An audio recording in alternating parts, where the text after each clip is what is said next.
Ողջույն բարեկամներ, ձեզ հետ ինչպես միշտ My Culinary Versions խոհարարական ալիքն է եւ այսօր մենք պետք է պատրաստենք ավելի արագ պատրաստվող շերտավոր խմոր։ Հիմա ես կներկայացնեմ շերտավոր խմորի բաղադրատոմսը, որը ստացվում է ավելի շերտերով, համեղ, իսկ պատրաստումը ավելի հեշտ է, քան դասական տարբերակը։ Մինչ իմ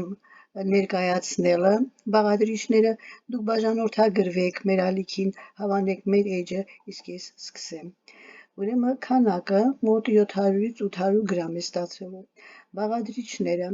ալյուր 300 գրամ, կարագ շատ սառը 200 գրամ, սառը ջուր 120 մլ, աղ կես թեյի գդալ, լիմոնի հյութ 1 թեյի գդալ, ըստ ցանկության կարող եք օգտագործել կամ ոչ, բայց այն օգնում է խմորը ավելի էլաստիկ դարձնելու, ալյուր վրան շաղ տալու համար։ Հիմա պատրաստման եղանակը։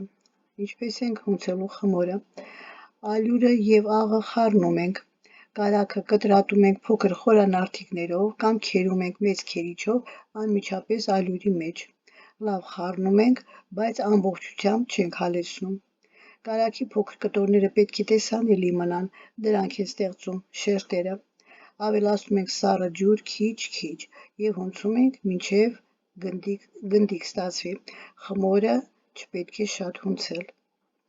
Կարագը կարող եք նախորդ 10-15 րոպե սառեցնել սառցարանում, պահել սառցարանում, որ ավելի հեշտ քերեք։ Հաջորդ քայլը։ Խմորը գրտնակում ենք ուղղանկյան ձևով, ծալում ենք նամակի պես 3 շերտով, շուռ ենք տալիս 90 աստիճան եւ նորից գրտնակում եւ ծալում։ Գործողությունը կատարում ենք 4-ից 6 անգամ, յուրաքանչյուր 1-2 ծալքից հետո խմորը 10-15 րոպե սառեցնելով։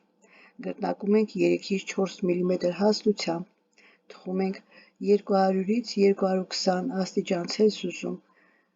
ջեռոցում մինչև ոսկեգույն դառնալը։ Այսօրվա համար այսքանը բարեկամներ, կհանդիպենք, ցտեսություն։